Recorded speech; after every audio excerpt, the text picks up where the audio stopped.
आजचे हे जे संमेलन आहे, मी असंख्य अशा विराट हिंदू संमेलनाच्या निमित्ताने महाराष्ट्राच्या कानकोपऱ्यामध्ये हिंदू समाजाशी संवाद साधण्याची संधी या निमित्ताने मला मिळते. 100 वर्ष संघ यात्रा म्हणजे काय? म्हणजे व्यक्ती निर्माण ते राष्ट्र निर्माण या विचारांवर चालणारे राष्ट्रस्वयं संघ आणि परमपूज्य डॉक्टरांनी जो काही मार्ग आपल्याला सगळ्यांना आखून दिलेला आहे, त्या मार्गावर चालण्याच्या दृष्टिकोनातून आपल्या या हिंदू राष्ट्राला अजून भक्कम करण्याच्यासाठी हिंदू समाजाने स्वतःच्या पायावर उभं राहावं, त्या उद्दिष्टाने आपण हा प्रवास आतापर्यंत करत आलेलो आहे. मी जेव्हा इथे आलो तर माझ्या बरोबर एक मान्यवर जाधव म्हणून माझ्या बरोबर होते आणि साधारण रचना अशी लागली असते की त्या संमेलनाकडे जात असताना त्या भागाबद्दल थोडी माहिती आणि एकंदरीत तिथे असलेल्या ज्या काही घटना घडतायत त्या सगळ्याबद्दल थोडी ते मला माहिती देतात. माहिती देत असताना असंख्य थक्क करणाऱ्या गोष्टी मला त्यांनी सांगितल्या. म्हणजे आज जसं आपण हिंदू म्हणून, जसं समाज म्हणून आपण एकत्र आलोय, तसंच काही दिवसा अगोदर हिंदू समाज एकत्र आल्यावर नेमकं काय होतं ते एका लव जिहादच्या केसच्या निमित्ताने आपल्याला अनुभवायला भेटलं. आपल्याच जैन समाजाची तरुणी भगिनी तिला एका जिहादाने पळून नेलेलं आणि आपल्यासारखा हिंदू समाज हा एकत्र आला आणि एकात्मतेचा संदेश दिला. म्हणून पोलीस प्रशासनाला छत्तीसगड वरून तिनं आणण्याच्या लागलं. ही ताकद हिंदू समाजाला एकत्र येण्यानंतरची आहे. त्यासाठी खरंच या कोल्हापूरचे SP असो, प्रशासनाचं मी कौतुक करतो. चांगल्याला चांगलं म्हणणं हे माणुसकीचा धर्म आहे. पण असं बोलत असताना जे काय मी थांबत आपला ह्या इतिहासपर्यंत आलो, मला भगवानपेक्षा गोल टोपी आणि दाढीवाले जास्त दिसत. नाक्यावर बघत होतो, मला हे बाबा येतात कुठून आहे, कुठल्या बेळातून हिरवे साप निघताय, एवढी कशी संख्या गडिंग्लज आणि आजूबाजूच्या गडिंग्लज, चंदगड, आजरा या परिसरामध्ये एवढी कशी हिरव्या सापांची संख्या वाढत चालली आहे? कोण ह्यांना दूध पाजतोय? आणि या सगळ्या गोष्टी होत असताना या भागातला हिंदू समाज नेमकं काय करतोय हा सर्वात महत्वाचा प्रश्न माझ्या समोर आहे. या हिंदू संमेलनाचं उद्दिष्ट त्याच्या मागे दडलेलं आहे. किंबहुना संघाची 100 वर्षाची जी यात्रा आहे, व्यक्ती निर्माणची, समाजाच्या प्रबोधनाची, हीच तुमच्या आजच्या परिस्थितीमध्ये त्याचं उत्तर आहे. ते ज्या पद्धतीने आज आजूबाजूला तुमच्या नजरेसमोर हिंदूंची लोकसंख्या कमी केली जाते, हिंदूंना टप्प्याटप्प्याने कमी केलं जात आहे आणि बघता जसं मला इथे माहिती दिली आहे, हळूहळू हिंदू अल्पसंख्या होत या भागामध्ये चाललाय. ही परिस्थिती आज आपल्या आजूबाजूच्या परिसरात आहे. आणि या सगळ्या गोष्टी होत असताना मला तक्रार प्रशासनाकडून नाही, पोलिसांकडून मुळीच नाही, पण इकडचा हिंदू समाज काय करतोय या सगळ्या गोष्टी होत असताना आपण आजूबाजूला बघतच नाही आहोत का? ज्या गोष्टी मला 1-1.5 तासामध्ये दिसल्या तुम्ही तो रोज या बाजारपेठांमध्ये वावरताय, रोज दुकानांमध्ये जाताय. काल दिसलेला हिंदू परवा जेव्हा तिकडे कुठला तरी अब्दुल किंवा शेख बसला असतो तेव्हा तुमच्या मनामध्ये प्रश्न येत नाहीत का? हा या निमित्ताने मला तुम्हाला प्रश्न विचारायचा. या हिंदू संमेलनाच्या मागे हेतू काय? नितेश राणेला व्यासपीठ देणं नाही, आमच्या ह्या महान महाराजांना संतांना व्यासपीठावर बोलून आपलं दर्शन घडवणं, ते हिंदू समाजाला जागृत करणं, हिंदू समाजाला एकत्र आणणं आणि हिंदू समाजाला संदेश देणं की तुम्ही अगर एकत्र आला नाही तो उद्या हे चंदगड, गडिंग्लज आणि आजरा हे काय हिंदूंचं राहणार नाही. हा संदेश पण ह्या निमित्ताने द्यायला लागेल. का मग कोणाला दुसऱ्याला आरोप द्यायचा, करायचा, दुसऱ्यांवर आरोप करायचा कशाला लागतो तुम्हाला इथे नितेश राणे? कशाला लागतो कोण तुम्हाला? आमच्या पाटील मॅडम इथे सगळ्या गोष्टी समजवण्यासाठी. आपल्याला आजूबाजूला दिसत नाही, आजूबाजूला असुरक्षितेची भावना वाटत नाही. ज्यांना आपण दूध पाजतोय, ज्यांना आपण मोठं करतोय ते उद्या आपले होणार आहेत का? हा प्रश्न कधीतरी एक दुसऱ्याला विचार. अहो, ज्यांच्या धर्मामध्ये, त्या धर्माच्या पुस्तकामध्ये याचा तुम्ही हिंदूंना, ज्यांना काफिर ते लोक समजतात, काफिर तुम्ही सगळेजण त्यांच्यासाठी काफिर आहात. ते नावाने पण तुम्हाला ओळखणार नाही, बोलतात रे देखो वो काफिर आहे. ऐकलं असेल तुम्ही लोक. ज्यांच्यासाठी तुम्ही काफिर आहात, ज्यांच्या धर्म पुस्तकामध्ये, कुराण मध्ये याचा त्याचा धर्मांतर करा, याचा त्याला इस्लाम स्वीकारायला लावा, याचा त्याला संपून टाका, जे त्यांच्या धर्म पुस्तकामध्ये लिहिलं असेल तर ते उद्या तुमचे कसे होणार याचा प्रश्न कधीतरी घरी ह्या निमित्ताने विचार. आणि मग हे लोकांना वाढवायची संधी द्या. मग अशा नाक्यावर त्यांची दुकानं वाढवा. आजूबाजूला सगळे व्यापारी लोकांची दुकानं आहेत. व्यापारी समाज मोठ्या प्रमाणामध्ये आहे. उद्या तुमच्या दुकानावर ज्या काही लोक तुमच्या समोर येतात ते तुमचेच अगर नसतील, तुमच्याकडून घेणारच नसतील, तुमच्याकडून विकत घेणं हे अगर त्यांच्या धर्मामध्ये पाप लिहिलं असेल तर तुम्ही आर्थिक सक्षम किंवा दुकान चालवणार कसं? हा कधीतरी प्रश्न एक दुसऱ्याला विचारला पाहिजे या निमित्ताने. आता त्यांचा रमजानचा पुरा 1 महिना झाला. रोज रात्री त्या लोकांना रोजा सोडण्यासाठी ते एकत्र येतात. कधी येतात का तुमच्याकडून काय विकत घेण्यासाठी? दुकानं लावायला देतात तुम्हाला मस्जिदीच्या बाजूला हिंदूंना? कुठल्याही त्यांच्या सणामध्ये तुम्हाला बोलवतात? बैठ बाबा, बाजू में बैठ, जरा मेरे साथ भी खीर कुरमा खा, असं काय सांगतात? सगळी गंगा जमुना तेजी, सगळ्या सर्व धर्म समभावाचे किडे आपल्यामध्ये जाईल. आपण हिंदूंनीच पाळायचे असतात, त्या लोकांनी पाळायचे नाही. काही दिवसा अगोदर ईद झाली. ईदचा सण त्यांचा आला.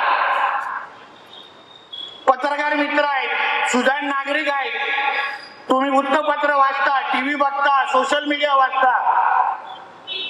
ईदच्या सणाच्या दिवशी मला एक अशी घटना सांगा ज्याच्यामुळे ह्यांनी ईद साजरा करत असताना कुठल्याही हिंदूंनी तिथे त्यांच्यावर दगड मारला, हे हल्ला केला.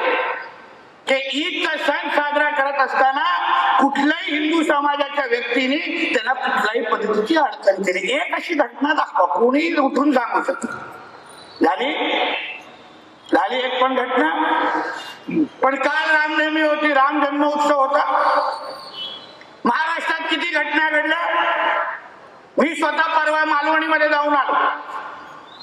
काय प्रसंग होता की रामनवमीची जी काय उत्सवाची जी काय यात्रा आहे ती आमच्या मस्जिदीच्या समोर घेऊन जायची नाही. रूट बदला. वा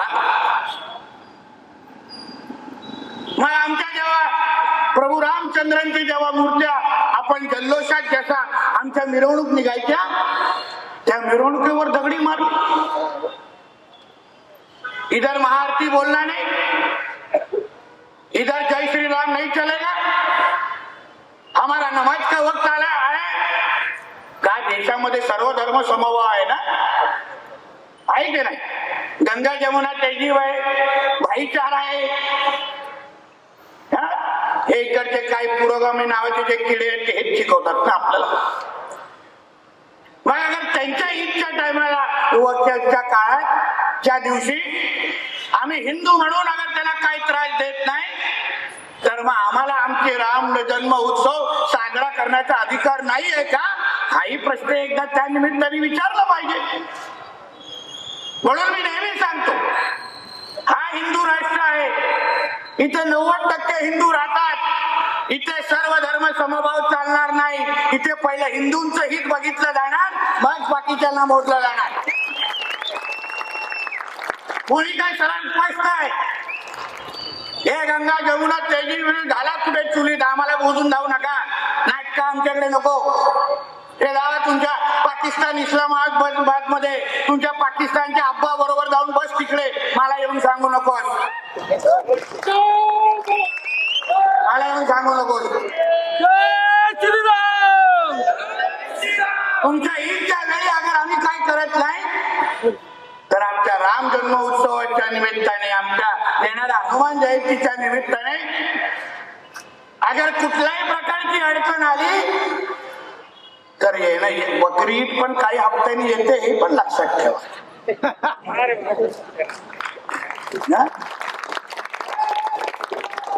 आम्ही विसरलो नाही. फिर हम भी तारीख का इंतजार करेंगे, हम भी थोड़ा हमारे पत्थरों को थोड़ा ऑइलिंग करेंगे ना. आमच्याकडे पण कोल्हापूर स्टाईलची चप्पल आहे.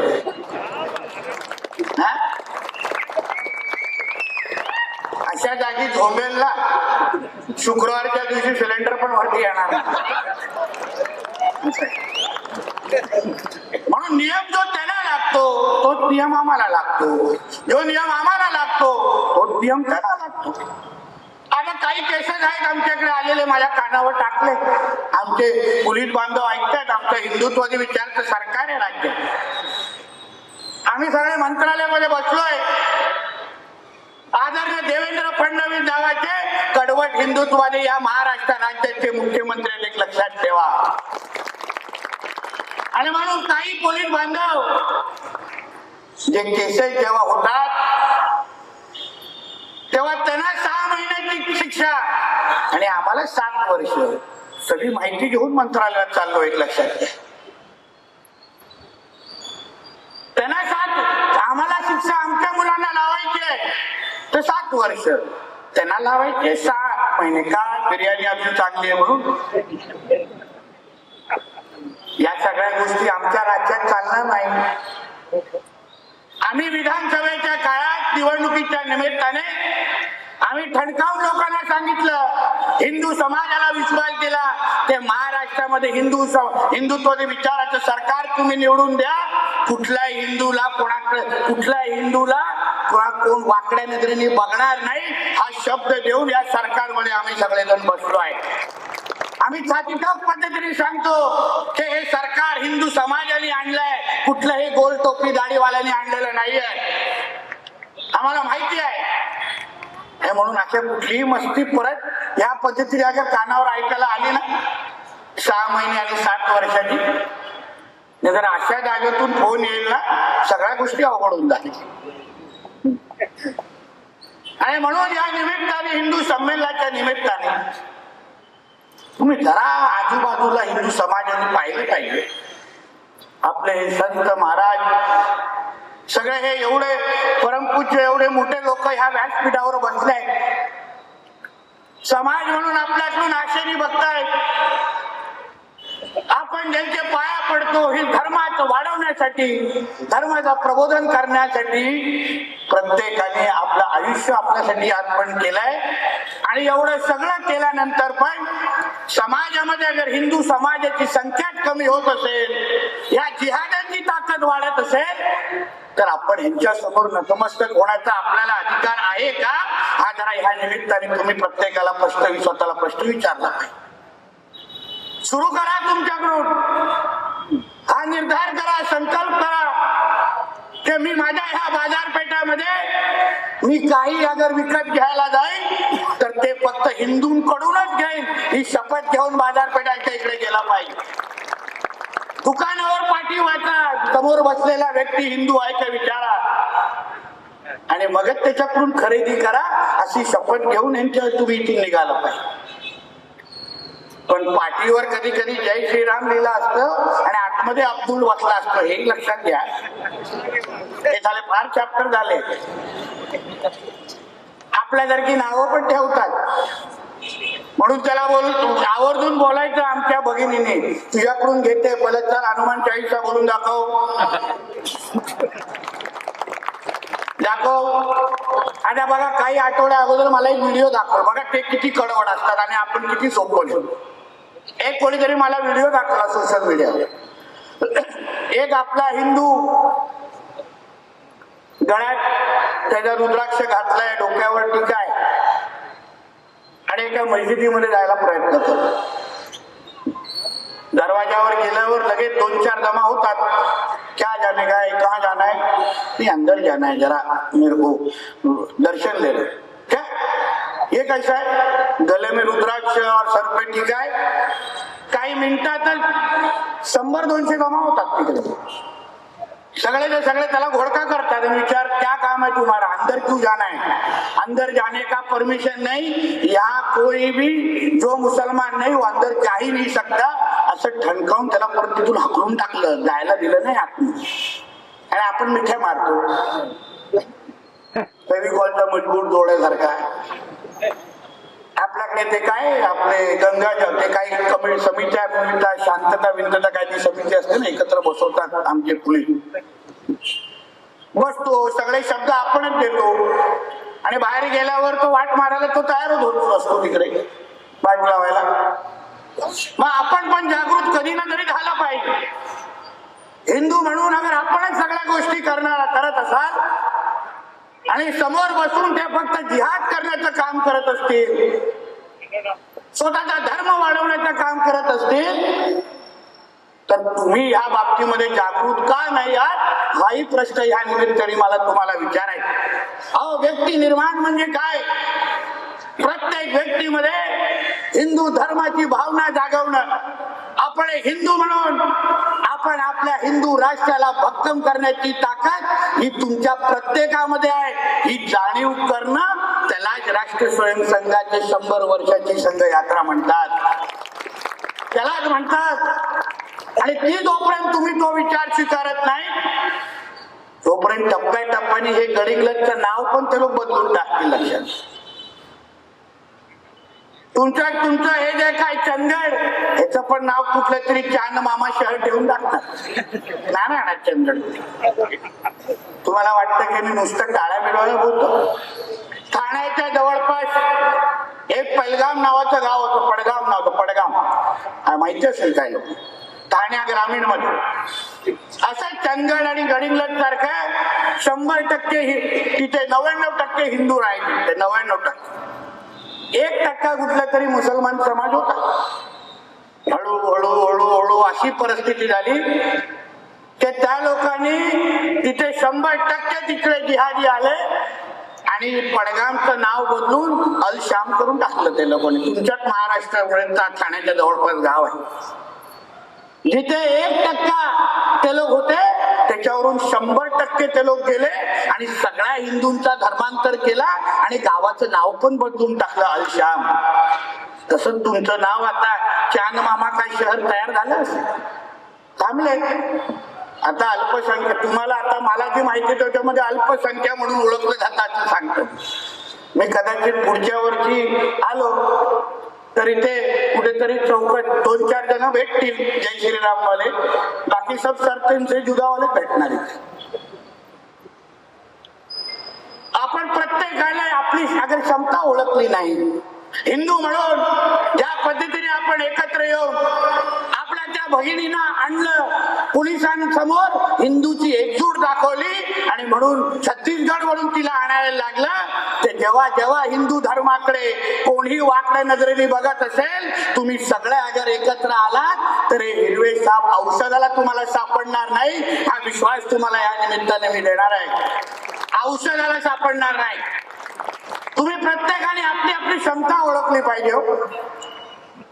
आपण हिंदू संमेलनाच्या निमित्ताने एकत्र येतो, पण धर्मावर संकट झाल्यानंतर एकत्र अगर आलो नाही तर उद्या अस्तित्वावर प्रश्नचिन्ह येईल. हा विचार ह्या निमित्ताने तुम्ही घेऊन गेलंच पाहिजे. आज या हिंदू राष्ट्राला अजून भक्कम करणं, ताकदवान करणं हेच तर आपल्या सगळ्या जणांचं प्रमुख कर्तव्य आहे. आज आम्ही मंत्रालयामध्ये बसून काय विविध गोष्टीच्या आम्ही कायदे बनवतोय सांगा तुम्ही मला. किती कत्तलखाने आहेत, किती गौ तस्करी इथे होते, गायची तस्करी होते. पोलीस बांधवांना, पोलीस डिपार्टमेंटच्या लोकांना विचारायचं 14 ते 19 मध्ये आदरणीय मुख्यमंत्री देवेंद्र फडणवीस साहेब जेव्हा राज्याचे मुख्यमंत्री पहिल्यांदा झाले तेव्हा त्यांनी गौवंश हत्या कायदा आपल्या महाराष्ट्रामध्ये लागू केला आहे ना. मग कायदा अगर असेल तर त्याची अंमलबजावणी का होत नाही, हा प्रश्न आता योग्य वेळी आणि योग्य जागी मी ते पोलीस खात्याला विचारणार. कायद्याची अंमलबजावणी करायची आहे. आता तर धर्म स्वतंत्र कायदा पण आम्ही आणलेला आहे.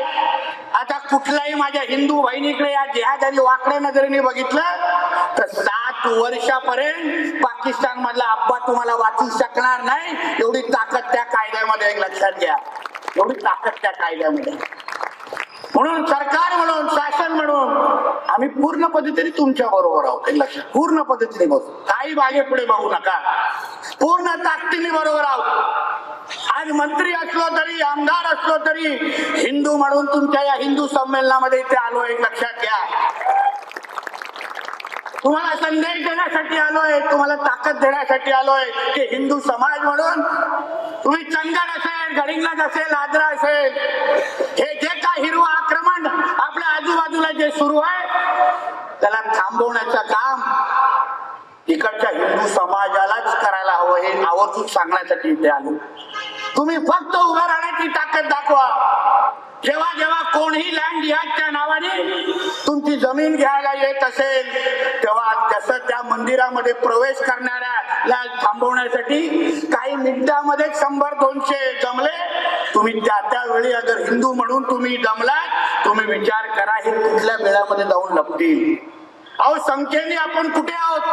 आपण 90% वर या देशामध्ये 90% सगळे एकत्र आले ना, हे मध्ये ना किडे मोकळे सारखे पण आपल्या पुढे दिसणार नाही अशी संख्या आहे. पण तुम्ही जागरूक तोपर्यंत होत नाही, तोपर्यंत हा हिंदू समाज सुरक्षित राहणार नाही. आवर्जून सांगेल सगळ्याच समाजाला जागृत करणं, समाजाला उभं करणं, हाच संघ विचार घेऊन जे हिंदू संमेलन आयोजित होत आहे. आणि म्हणून या निमित्ताने तुम्हाला आवर्जून सांगणार, मी नुसतं इथे भाषण देण्यासाठी आणि वक्ता म्हणून आलेलो नाही, ते काय आपलं काम नाही. मला तुमच्या इकडच्या उपस्थित असलेल्या हिंदू समाजाकडून मला अपेक्षा आहे. अपेक्षा व्यक्त करून मी जाणार आहे, जबाबदारी टाकून खांद्यावर जाणार. या हिंदू राष्ट्राला सुरक्षित ठेवण्याची जबाबदारी तुमच्या सगळ्यांच्या खांद्यावर आहे, हे आवर्जून सांगून या निमित्ताने इथून जाणार. यापुढे कुठलाही व्यवहार असेल, कोणीही जिहाद करत असेल, कोणीही 2 गोष्टी तुम्हाला गोड बोलून तुमच्या जवळ येत असेल, त्याबद्दल तुम्ही हिंदू म्हणून जागरूक राहिलंच पाहिजे, हे आवर्जून तुम्हाला या निमित्ताने मी सांगणार आहे. जे काय आजूबाजूला होत आहे फक्त त्याच्यावर बोट ठेवा आणि एकत्र या. मी तुम्हाला सांगतो कोणाची हिंमत होणार नाही. आणि काही अगर कोणी वाकड्या नजरेने बघितलं तर आम्ही बसलोय ना मंत्रालयामध्ये, तुम्ही काय चिंता करताय? आम्ही आहे बसलोय, हाती आहेत आमच्या सगळ्यांची, प्रत्येकाची. पण हिंदू समाजाला सुरक्षित ठेवण्याची प्रमुख जबाबदारी म्हणून त्या मंत्रालयामध्ये आदरणीय देवेंद्र फडणवीस साहेबांबरोबर बसले. तुम्ही फक्त आवाज उचला, तुम्ही फक्त एकत्र या आणि इकडच्या सगळ्या जिहादांना खेचून काढा. तुम्हाला सुखरूप घरी पोहोचवण्याची जबाबदारी या नितेश राणेची असेल. हा शब्द तुम्हाला मी या निमित्ताने देणार, शब्द या निमित्ताने. बघू आता एवढा हवा भरल्यानंतर उद्या काय. नाही तर सिंधुदुर्गात जायपर्यंत सगळे झोपतील. आणि ते तर सगळे माझे भाषण फार आवर्जून ऐकतात, लपून लपून ऐकतात, कुर्त्यामध्ये घालून ऐकतात, सगळीकडून घालून ऐकतात. म्हणून सांगतो या लोकांना ना, तुम्ही काही मागे. आता छत्रपती शिवाजी महाराजांबद्दल बोलतो, छत्रपती संभाजी महाराजांबद्दल बोलतो. या भूमीमध्ये नाव घेतलं नाही तर शक्यच नाही. छत्रपती शिवाजी महाराजांना का मानतो आपण, छत्रपती संभाजी महाराजांना का मानतो, कधीतरी विचार करा. महाराजांनी हे काय, जे काही मुघली आक्रमण जे आपल्याकडे होत होत, आपल्या माता भगिनी लुटले जात होते, आपल्या मंदिरी तोडत जात होते, त्या मुघलांच्या विरुद्ध, त्या औरंगे आणि त्या टिप्याच्या विरुद्ध अगर आपले छत्रपती शिवाजी महाराज उभे राहिले नसते तर आज आपण हिंदू म्हणून तिथे श्वास घेऊ शकलो असतो का. सगळे विचारतात मला, पण मी ठणकावून सांगतो, स्वराज्याची लढाई ही इस्लाम विरोधातच होती, हिंदू विरुद्ध मुसलमानच होती. हे ठणकावून आम्ही सांगतो, ठणकावून सांगतो. काही अतिशाने निघतील आता याच्यानंतर आम्हाला शिकवायला, तसं त्यांनाच सगळे इतिहास माहिती आणि आम्ही पुस्तकच वाचले नाही. हिंदवी स्वराज्याचे संस्थापक छत्रपती शिवाजी महाराज आपण का मानतो, कारण का महाराजांनी मंदिरं वाचवली, महाराजांनी आपल्याला हिंदू म्हणून श्वास घेण्याचा जो अधिकार दिला, त्याचं एकमेव कारण आहे छत्रपती शिवाजी महाराज. छत्रपती संभाजी महाराजाला जेव्हा औरंगे हाल करून मारत होता, बघितलं असेल तुम्ही लोकांनी छावा, कारण का पुस्तकं वाचून जेवढं कळलं नाही तर चित्रपट बघून इतकी नक्कीच कळलं असेल. त्या छावा चित्रपटामध्ये काय दाखवलंय, तो औरंग्या जेव्हा एवढे दिवस त्यांचे हाल केल्यानंतर त्यांना शेवटी फक्त एवढंच सांगतो आमच्या संभाजी महाराजांना, ते तुम्ही फक्त तुमचा धर्म बदला, तुम्हाला सगळ्या काही गोष्टी मी देतो. फक्त तेव्हा संभाजी महाराजांचं उत्तर काय लक्षात घ्या. त्यांनी काय संभाजी महाराजांकडून स्वराज्य मागितलं नाही, त्यांची दौलत मागितलं नाही, त्यांना धर्म बदलायला सांगितलं. आणि म्हणूनच आम्ही बोलतो ना, स्वराज्याची लढाई ही हिंदू विरुद्ध मुसलमान होती, इस्लामच्या विरोधात होती. आणि म्हणून जे आपल्या छत्रपती संभाजीराजे, छत्रपती शिवाजी महाराजांनी ज्या पद्धतीने मुघली आक्रमणाच्या विरोधात समाजाला एकत्र केलं, रयतेला एकत्र केलं, तसंच हिंदू समाज म्हणून तुम्ही ज्या दिवशी एकत्र याल, मी तुम्हाला सांगतो, कोणीही औरंगे आला, कोणी तो टिप्या कुठूनही हिरव्या सापाच्या नावाने आला, कोणी तुमचं वाकडं काही करू शकत नाही. एवढी ताकद तुमच्या सगळ्यांच्या मंडळामध्ये आहे.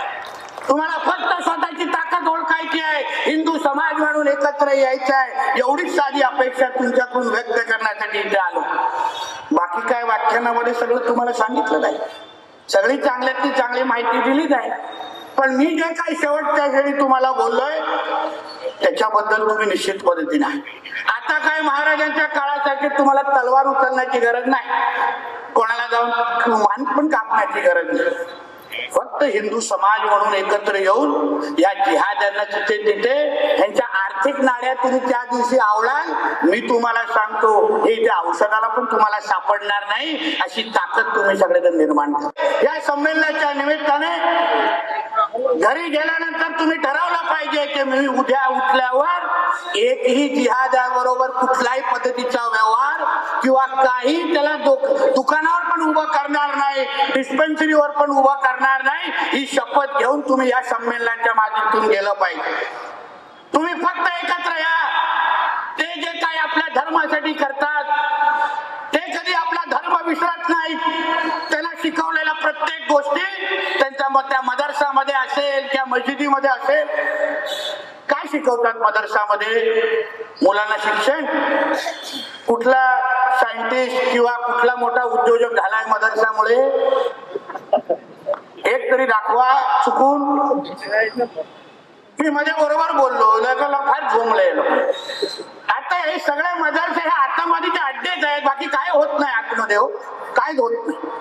कोणाला एवढी खाज आहे ना, चला माझ्या बरोबर 1-2 मदरसामध्ये दाखवतो तुम्हाला. आणि इकडे एवढे 2-2 हजार कशाला उघडून ठेवले मलाच कळलं नाही. कशाला पाहिजे इथे एवढे मदरसे करून? किती एवढं मोठं काय आपल्याला इथे आतंकवादी घडवायचे, बॉम्ब कसा बनवायचा? बेटा ऐसा नहीं ना, जरा ज्यादा फटने वाला बना इस बार, जरा पिछले बार कम फटा, इस बार ज्यादा हिंदू मरना म्हणताय. एक तर शिकवतात आतमध्ये, काय आपण शिकवतो? कशाला पाहिजे एवढे?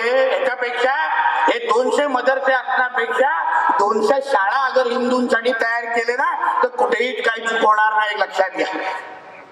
त्यामुळे या सगळ्या घडामोडीवर तुम्ही लक्ष ठेवलं पाहिजे हिंदू म्हणून, हे सांगण्यासाठी आलेलो आहे. 2 तासामध्ये मला एवढं आश्चर्यचकित वाटलं, एवढा थक्क झालो की काय चाललंय आणि इकडचा हिंदू समाज नेमका करतो काय. मला जे 2 तासात दिसले तुम्हाला रोज दिसत नाही. हळूहळू ते कसे वाढत चालले तुम्हाला हे कळत नाही. काल तिथे असलेलं मंदिर, त्याच्या समोर कुठला हिरवी चादर टाकून हे कशी अतिक्रमण करतात हे आपल्याला दिसत नाही.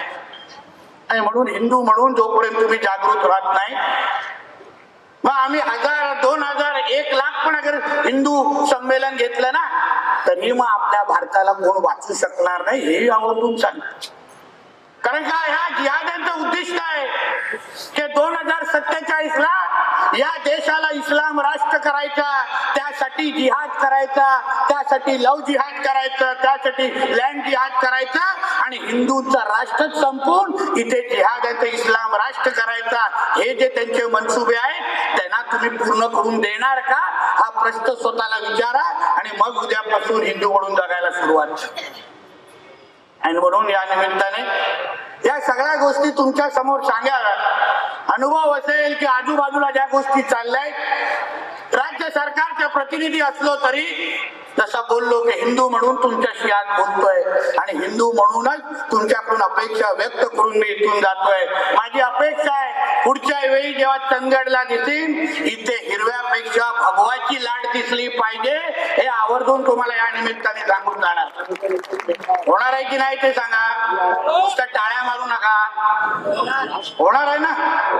मग चला होऊन दे जोरात शेवटी. जय जय श्रीराम. खिशातला मोबाईल काढा आणि लाईट ऑन करा बघा माझ्यासाठी, स्वतःच काढा.